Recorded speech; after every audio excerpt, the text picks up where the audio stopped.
18h39 de retour dans Punchline sur CNews et sur Europe 1. Dominique Régnier nous a rejoint. Bonsoir Dominique. Bonsoir. Directeur général de la Fondapol. On est évidemment dans l'analyse de ce qui s'est passé dans cette mosquée du Gard vendredi, où un fidèle a été assassiné de dizaines de coups de couteau par un autre jeune qui s'est enfui en Italie. On va tout de suite, juste, si vous le permettez, se rendre sur place pour mesurer l'émotion des habitants avec Florian Doré dans cette petite commune gardoise de la Grande Combe. Florian. La fin de la cavale d'Olivier H a été perçue ici comme un soulagement par les quelques fidèles présents ce matin aux abords de la mosquée. Quelques fleurs déposées devant la porte indiquent qu'un drame a eu lieu il y a seulement quelques jours. Beaucoup d'émotions, notamment pour le responsable des lieux, malgré le contexte. Et depuis le jour du crime, ce dernier a refusé de fermer la mosquée. Avec Antoine Durand, nous avons pu pénétrer à l'intérieur de l'édifice religieux. Une ambiance pesante et un espace dégagé dans un coin de la salle laisse deviner du lieu du crime, alors que le ministre de l'Intérieur avait annoncé hier un renforcement de la sécurité aux abords des mosquées. Ici, 2 fidèles vont filtrer les entrées dans l'édifice. Dominique Régnier, on est face à un meurtre barbare. Une information judiciaire pour meurtre avec préméditation et à raison de la religion a été ouverte. Ça vous étonne, cette montée de la violence, ou est-ce que c'est un continuum que nous observons depuis des années ? Alors malheureusement, c'est un continuum que nous observons.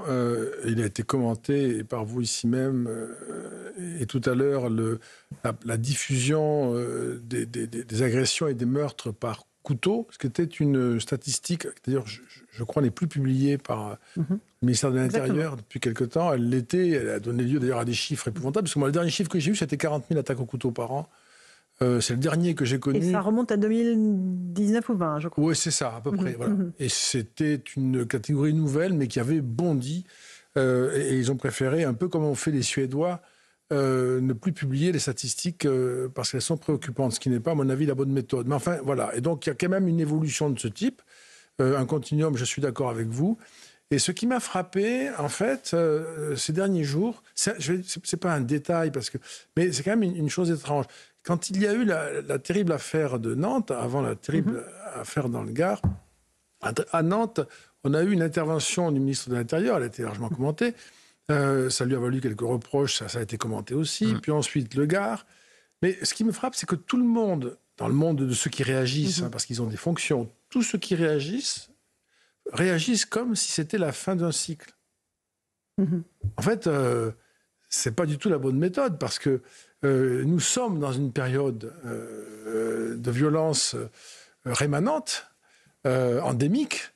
Et donc, si on veut réagir au cas par cas, et en particulier en essayant de piloter des formes d'équilibre un peu curieux entre l'expression de sensibilité et de solidarité, qui sont bien sûr naturelles et évidentes pour tout le monde, mais qui relèvent aussi de logique politique, puisqu'il n'y a, au fond, pratiquement que de la politique dans les commentaires qui sont faits au sujet de ces drames, à part les personnes, leurs amis, l'entourage, etc., les communautés concernées.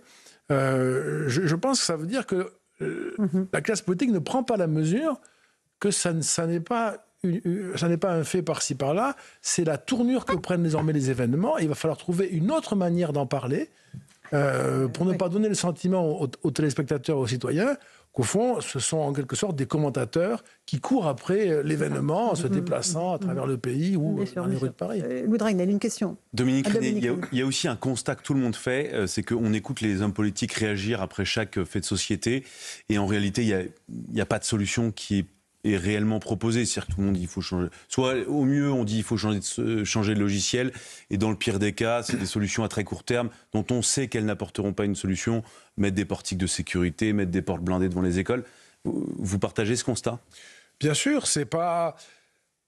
Il faut, si vous voulez, lorsque la violence se diffuse à ce point-là, lorsqu'il y a objectivement, je crois que c'est pas contestable, un délitement des figures qui sont chargées d'instituer l'ordre. Il n'y a pas que la police, il n'y a pas que l'État, il y a toute une série de figures qui font l'ordre social et l'ordre public.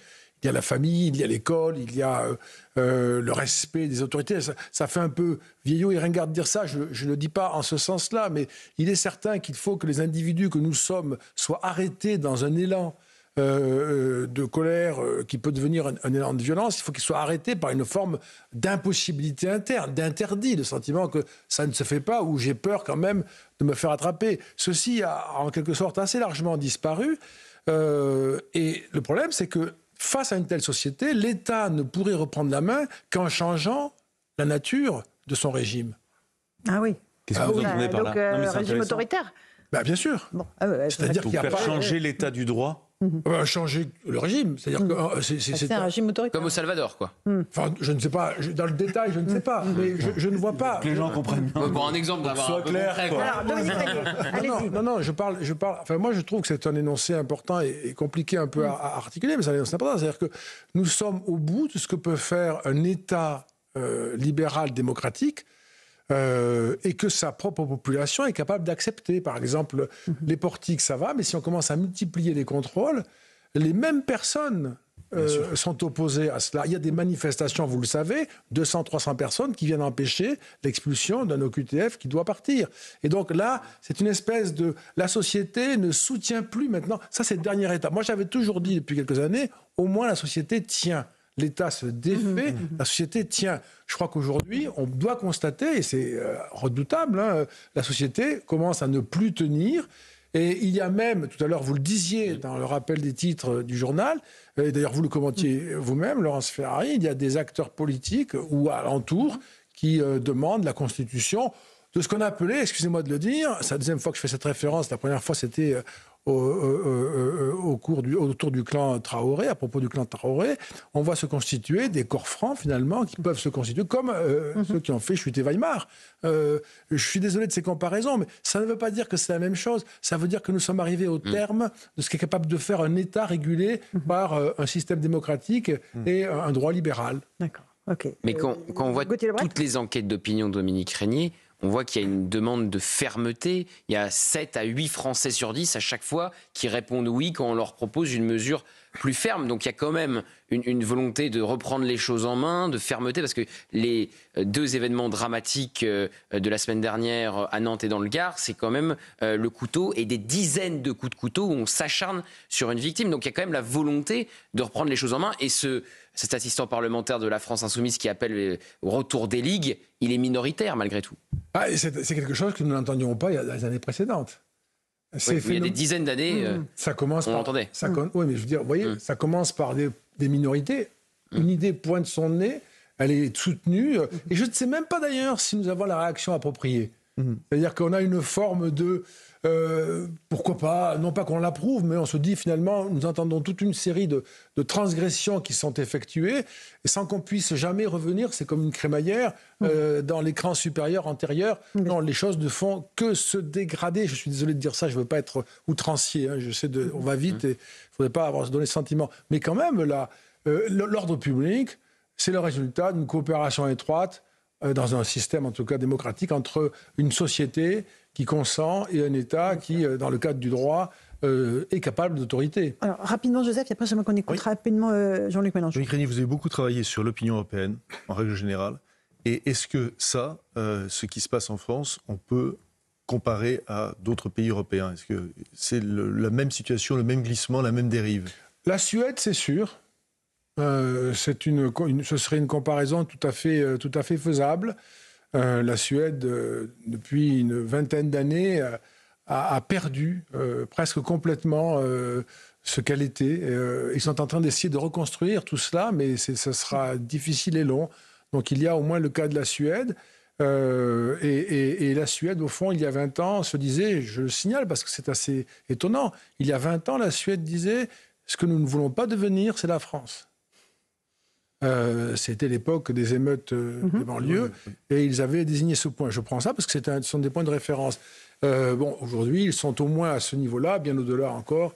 Et donc, oui, il y a des... Et puis le Royaume-Uni en dehors de l'UE, ce sont des... Nous sommes dans des sociétés maintenant en Europe où des États sont en train de ça fait les Pays-Bas. Les Pays-Bas sous l'effet du narcotrafic. La Belgique, bien sûr. Donc c'est quand même une situation qui fait de l'Europe le ventre mou de l'Occident. Dominique Régnier, on va juste écouter les arguments de Jean-Luc Mélenchon hier lors d'une manifestation organisée à Paris. Et vous nous direz quelle partition politique il joue en faisant cela. Écoutons. dans notre pays une ambiance, un climat islamophobe a été entretenu, cultivé des mois durant, et chacun, jusqu'au plus officiel, s'est senti autorisé à faire des déclarations dont sans doute peut-être il ne mesurait pas toute la portée et toute la violence pour ceux qui avaient à la subir. Voilà, pour Jean-Luc Mélenchon, qu'est-ce que c'est pour vous ? Bon, avec Jean-Luc Mélenchon, on est plus habitué. C'était une utilisation assez vulgaire d'ailleurs d'un drame qui est une forme d'effort pour écraser le drame précédent. On voit bien comment il fonctionne. C'est assez simple. Mais c'est aussi toujours plutôt maladroit parce qu'il parle trop vite. On ne sait pas exactement ce qui s'est passé. Et franchement, dans un cas comme dans l'autre, une jeune personne qui assassine une autre jeune personne à coups de couteau, assénée par dizaines de coups.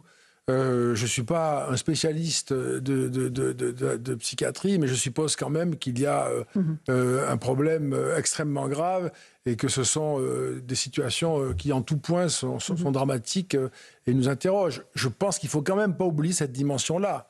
Ce qu'oublie évidemment Jean-Luc Mélenchon. Mais l'utilisation du mot islamophobie à tout bout de champ, scandé dans ces manifestations, c'est une façon d'antagoniser la société française ? C'est une façon de... on y assiste à nouveau là, il y a eu plusieurs tentatives, c'est une façon de sceller toute discussion en excluant le questionnement sur l'islam, sur l'islamisme, sur l'évolution de certains musulmans, en essayant d'empêcher, y compris d'ailleurs, l'émancipation de musulmans qui sont assignés à cette catégorie générale, dont il ne faut surtout pas parler, qu'il ne faut surtout pas critiquer, etc.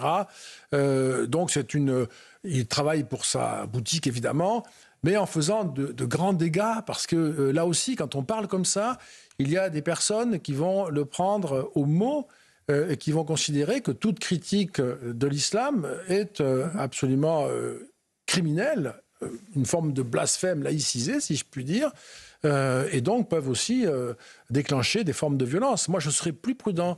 Il n'a pas de mandat, il n'est pas sous l'immunité de l'élu, Jean-Luc Mélenchon. Il faut qu'il fasse attention quand il parle comme ça. Et il y a aussi de l'antisémitisme qui était présent lors de cette manifestation avec Jérôme Guedj, socialiste, qui s'est fait sortir au nom de sale sioniste. C'est une scène invraisemblable. Gauthier ? Vous dites, Dominique Régnier, il faut qu'il fasse attention, Jean-Luc Mélenchon, quand il parle comme ça. Enfin, il fait exprès de parler comme ça. Le but, c'est de tout conflictualiser. J'ai bien compris. Mais ce que je veux dire, c'est que si vous... Il le cherche, quoi. Si vous inspirez une jeune personne ou quelqu'un fatigué ou un peu énervé ou je ne sais quoi, qui passe à l'acte parce qu'il a entendu dire qu'il y avait un climat de haine et qu'il fallait s'en prendre à ceux qui sont supposés entretenir ce climat, je trouve il a une responsabilité. Je trouve qu'il faut... Quand il y a un rabbin à Orléans qui est agressé, il y a déjà des passages à l'acte ? Oui, non, mais ce n'est pas les passages à l'acte qui manquent, on en fait la comptabilité. Je veux dire, c'est ce type de discours que je trouve inapproprié dans le temps présent, où il y a eu au moins 2 scènes qui avaient à voir avec des formes de folie à tout le monde. Et tout cela teinté d'antisémitisme, évidemment, comme à chaque fois. Bien sûr. Peut-être une question de Louis Dragnel. Non, mais j'écoutais ce que vous disiez et ce que je trouve assez sidérant, c'est que ça rejoint un peu ce qu'on disait tout à l'heure. Il y a assez peu de solutions et c'est ça qui crée aussi énormément de frustration chez beaucoup de Français qui regardent un peu impassibles cette espèce de triste spectacle. Impassible et désespéré, et oui. Désespéré. L'État faire la démonstration de son incapacité à protéger en réalité les Français contre tous ces périls. Absolument. Et j'ajouterais que chez nos compatriotes, moi j'en fais le pari, en tout cas à ce jour, il n'y a aucune idée, il n'y a pas cette idée qu'il y a une solution électorale. Ce n'était pas le cas non plus avant que Marine Le Pen soit empêchée. Hein. C'est-à-dire qu'en fait, les Français se rendent bien compte que du côté des élus, de la classe politique, qu'ils en parlent ou non, qu'ils le veuillent ou non, il n'y a aucune solution. Personne ne va proposer des réponses qui vont tout d'un coup nous éclairer. C'est assez sombre, assez pessimiste. Et oui, mais c'est une fin de cycle dans laquelle nous sommes entrés depuis quelques années et on la commente. Moi, j'ai même le sentiment parfois de dire à aucun moment Là, j'ai quand même une idée qui peut nous ramener un tout petit peu en arrière ou bien un palier, une marche, et ensuite on descend et nous ne remontons plus ensuite, c'est évident. On le voit partout, je vous donne un exemple. Moi, je trouve qu'il y a des comportements, alors je ne veux pas préciser ma remarque, mais il y a des comportements chez des jeunes gens aujourd'hui, quand ils sont étudiants, de protestation, qui déjà devraient être sanctionnés de manière tout à fait simple, je dirais, hein, une exclusion complète, une amende, je ne sais quoi. Déjà faire ressentir qu'il y a des choses qui ne se font pas, des comportements qui n'ont pas lieu d'être, des attitudes, etc. Et quand vous parlez comme ça avec le chef, le directeur d'un établissement d'enseignement supérieur ou d'une université, etc., on vous explique que la loi ne les permet pas. Et donc, il y a une espèce de nécessité, je ne dis pas que c'est la solution, hein, mais que chaque individu transgressant un peu se retrouve face à une espèce de dureté, voilà, tout à fait acceptable, eh bien, c'est une façon de reprendre la société et de la refaire pour la remettre en ordre. Mais ça n'existe plus, ces points de choc. Et chacun le sait bien. D'ailleurs, tout à l'heure, Linda Kebab le disait bien, les policiers relâchent les personnes qui portent un couteau parce que de toute façon, le temps de faire le rapport et de transmettre le dossier, il sera perdu, ça ne sert à rien.